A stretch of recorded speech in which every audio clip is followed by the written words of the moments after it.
Death only comes for us once, usually. The smell of war is pungent. Death and decay surround me, and the ever-present cries of pain hang in the air. We lost. Death calls to me, tugging at the corners of my mind. Not yet. My ears are ringing, and the throbbing in my skull makes my head swim. I stifle a scream as I struggle to sit up, biting down on the inside of my lip hard enough for the copper taste of blood to fill my mouth. The sharp pain shakes my body as a steady flow of deep crimson pours from a gaping hole in my side. Breathe, I remind myself. I scan my surroundings, the once beautiful meadow now covered in bodies. The purple flowers litter the ground, now stained red. I manage to get to my feet, despite the nauseating pain throughout my body. Even though no life remains in the meadow, I pray to the ancients he isn't among the lost. I fall into a slain beast, the blue scales glistening in the afternoon sun. Find her! A man's voice pierces through my thoughts. Peeking around the large tail, 3 men come into view. The sword of a fallen soldier lays at my feet, still clutched in his hands. Tears sting my eyes. My second, Sam. A dozen of our enemies lay around him, showcasing his battle till the brutal end. I say a quick prayer for his soul to peacefully pass from this world to the next. Until we meet again, my friend. Ravina? I hear the name echo through my mind. Relief washes over me like the rain, but dread follows closely behind. Sienna? I let the reality hang between us. The threat is still real, and she needs to stay hidden, no matter the cost. I rip my shirt and tie it around my waist, hissing as I pull the fabric tighter. A bow sits not far from me. A few scattered arrows around me will have to do. I start to gather as many arrows as I can without being spotted.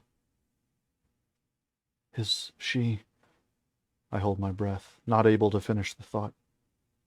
The heavy footsteps of the men get closer. She is safe, playing at my feet. The relief feels like a boulder lifted from my chest. Thank you. I pull an arrow from my quiver and let it rest in my fingers. A deep breath fills my lungs. 1, 2. I pull the string taut, ignoring the dizziness. 3. The arrow whistles through the air, landing with a thunk. I duck behind my hiding place and listen. You're hurt. I can feel it. I'm fine. I draw my bow, muscle memory guiding the string back.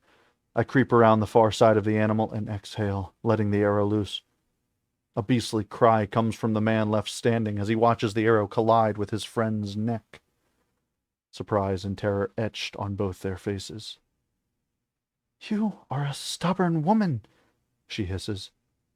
Stubbornness is one of my better qualities, don't you think?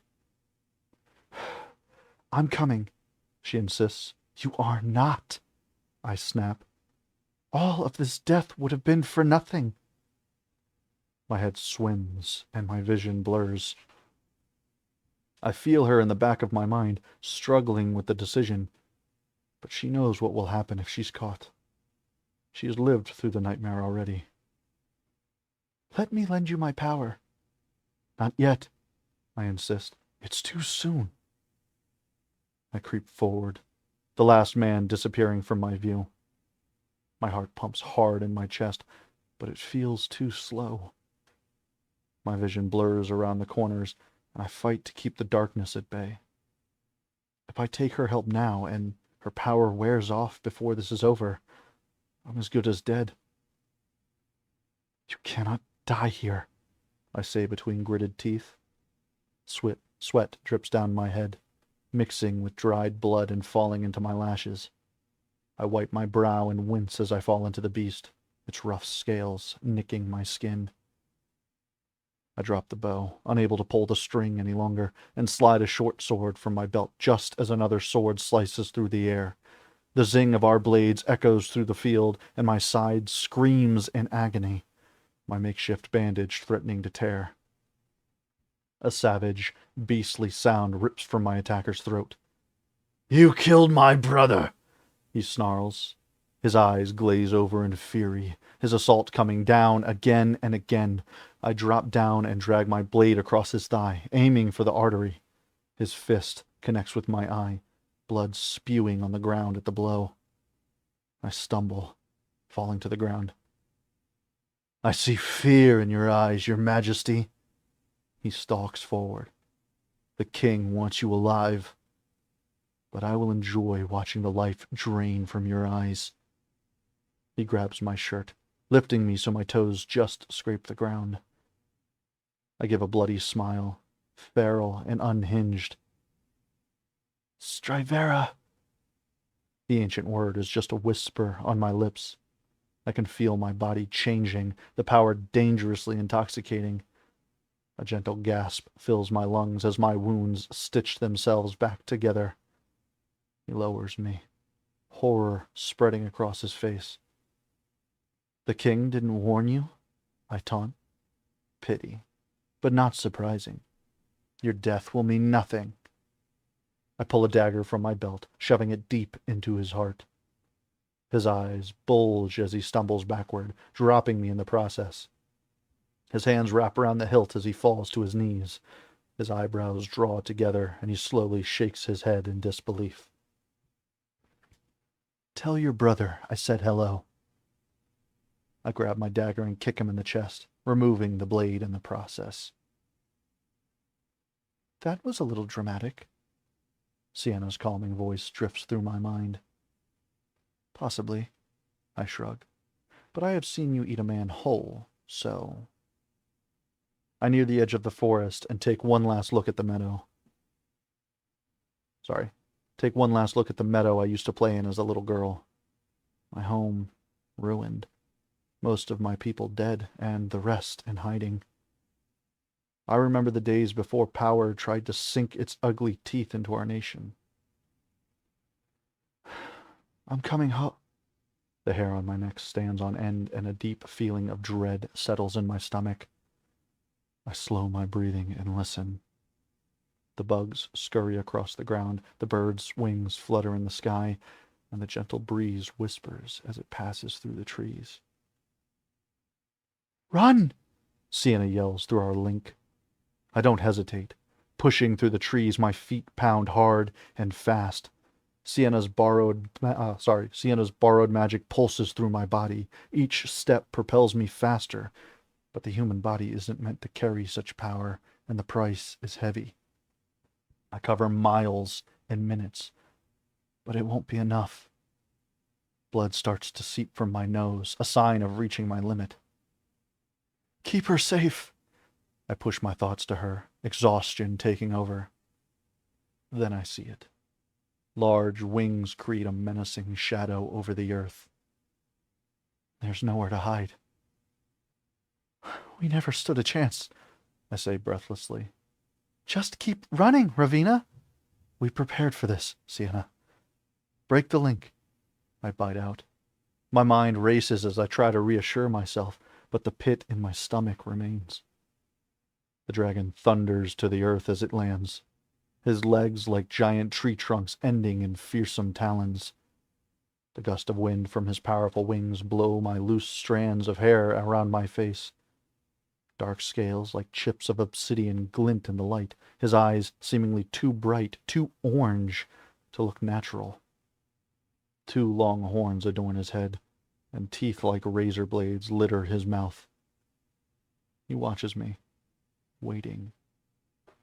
If the king wanted me dead, this dragon would have already killed me. I look into his eyes and shout, "Why do you stay when he slays your kind?" I do not expect an answer, nor do I receive one. I square my shoulders. "Take me to him." His giant claws wrap around my belly. My insides drop as we swoop into the air. From up here, the death below is a haunting mass grave. A single tear slides down my cheek as memories I will never get to make come rushing at me. Giggles I won't cause, love I won't give, first words and tantrums I will never calm. Was it worth it? I only let the thought linger a short moment. A horde of men become visible over the horizon. We glide seamlessly through the air, and too soon I'm released to stand in front of a regiment of soldiers who spew profanities in my direction. I can feel the fury roll off them in waves. My thoughts drift to Sam, and the wife he will never see again, to the son who will never know him, and my daughter. Oh, my daughter. My body aches with grief. I shake violently as the last of the ancient's power drains from my body, dropping me to my knees. Your body betrays you, my dear. The Dark King approaches, his hands held behind his back. It doesn't have to be like this, Ravina. He squats, offering his hand. It almost seems like he cares. Almost. But I know who lies underneath his smooth demeanor. I was wondering if you were going to show, or if your men would have to do your dirty work for you, I say, and he sighs, his knees creaking as he stands and faces his men. You know why I'm here, Ravina. He places his hands at the small of his back. Where is the ancient? I look around. You know as much as I do. He turns and rips me off the ground. His nostrils flare and his jaw clenches.